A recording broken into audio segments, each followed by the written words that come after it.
This video is brought to you by NordVPN. Today, Donald Trump resoundingly wins the Iowa caucus, Iran strikes Iraq and Syria, and Kim Jong Un says peaceful reunification with South Korea is no longer possible. From TLDR News, this is your daily briefing for Tuesday the 16th of January 2024. Former US President Donald Trump has won a convincing victory at yesterday's Iowa caucus, cementing his position as the frontrunner to be the Republican Party's presidential nominee.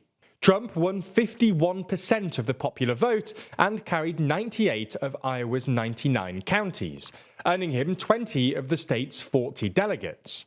In a distant second place was Florida Governor Ron DeSantis on just 21.2% with 8 delegates. Close behind him and taking third place was former South Carolina Governor Nikki Haley with 19.1% of the vote and 7 delegates.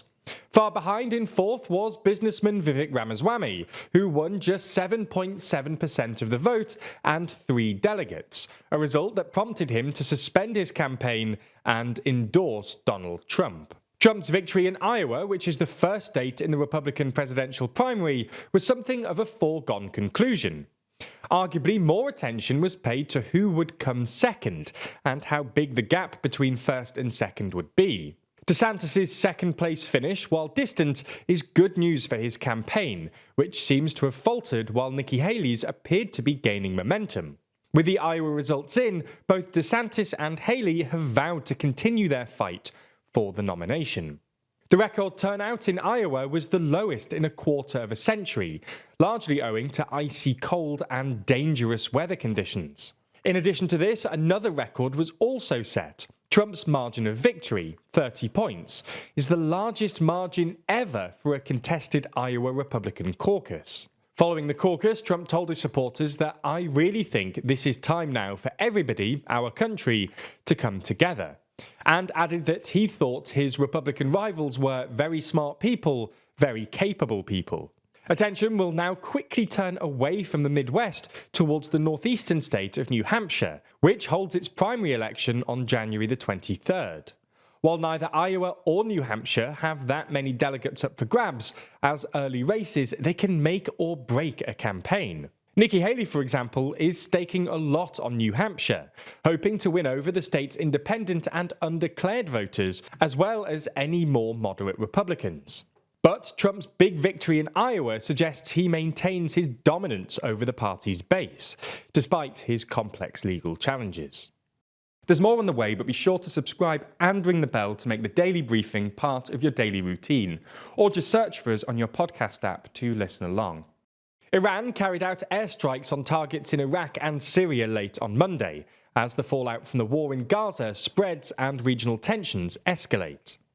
Iran's Revolutionary Guard Corps, or IRGC, said it struck the city of Erbil in Iraqi Kurdistan, claiming to have hit a headquarters of Mossad, Israel's intelligence agency, in retaliation for Israel's assassination of Iranian military officials. It was initially speculated the IRGC was targeting the US military presence or US consulate in Erbil, though this turned out not to be the case.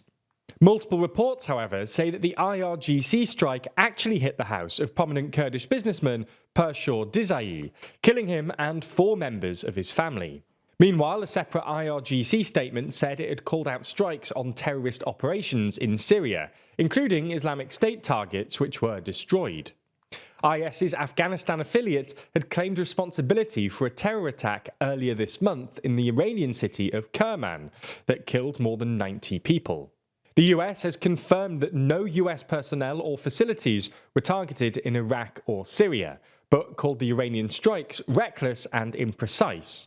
At the time of writing, Israeli authorities have not commented on the Iranian strike or claim that an Israeli spy site was targeted.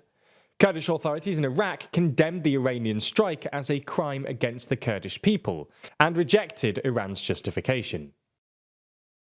We move to North Korea now, where Kim Jong Un has called to change the North Korean constitution so that it recognises South Korea as the country's primary foe and invariable principal enemy, having concluded that reconciliation and peaceful unification is no longer possible. Kim was quoted by state news agency KCNA as saying in a speech to the Supreme People's Assembly that, "We don't want war, but we have no intention of avoiding it." KCNA also quoted Kim as saying that North Korea should no longer consider South Koreans as fellow countrymen, and that the constitution should be changed to eliminate the idea of shared statehood and specify the issue of completely occupying, subjugating and reclaiming South Korea and annexing it in case a war breaks out on the Korean peninsula. He also ordered the shutting down of 3 inter-Korean agencies and organisations dealing with reconciliation and tourism, as well as the removal of a monument to the reunification in Pyongyang.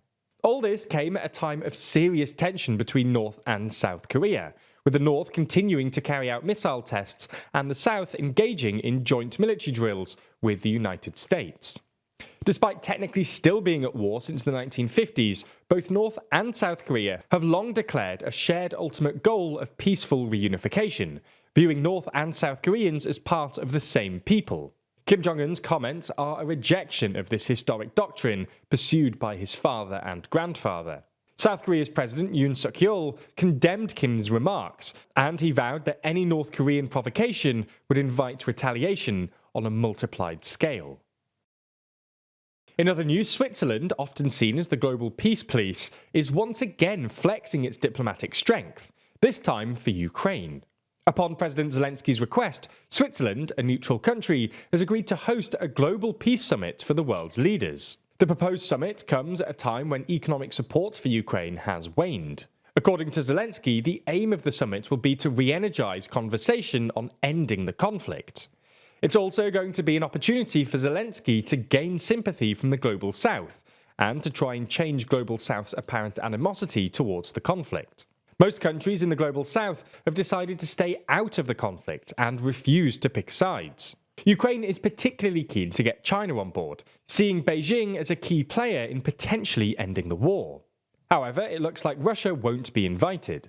Zelensky said, "We're open to all countries of the world that respect our sovereignty and territorial integrity. Therefore, you can draw conclusions whom we invite." And finally, in uplifting news, Brazil has continued to cut its rate of deforestation in the Amazon. Space agency data suggests that deforestation fell by 50% in 2023 compared to the previous year, with the rate falling to its lowest in 5 years. Still, though, there is work to be done to meet President Lula da Silva's pledge to end deforestation by 2030, as 5,153 square kilometres of the Brazilian Amazon were cleared this year. Brazil's Environment Ministry said increasing inspection efforts were key to achieving the reduction so far. Whatever the future may hold, it will always be important to keep yourself safe online. Fortunately, when it comes to your digital safety, NordVPN has your back. It's an unfortunate reality that online scams and phishing attacks are on the rise, with us constantly bombarded by annoying notifications and emails that we forgot we even signed up to. It's easy to click the wrong link. One seemingly innocent link can compromise security and bring things crashing down. With the protection of NordVPN, though, you can use their threat protection feature to identify potentially suspicious links. Even if you reached a suspicious website, NordVPN's data encryption tools would protect you and your data against a number of other attacks, such as malicious man-in-the-middle breaches. But if things do go wrong, NordVPN's dark web monitoring is always scanning for your compromised details across the entire internet, and can even notify you before you even notice anything's gone wrong. So if you want to securely connect to that free Wi-Fi at your local coffee shop without worrying about someone trying to take a peek at your personal data, you can sign up for a 2-year plan with a massive discount and 4 months free at nordvpn.com/TLDR. We've been told that sometimes our viewers just open a new tab and type in the URL themselves, and while we're certainly glad that you're using the service, you only get the discount and support the channel through that link. So if you wish to get the discount and support independent journalism further, make sure you sign up using our link. That's nordvpn.com/TLDR. Thanks for your support.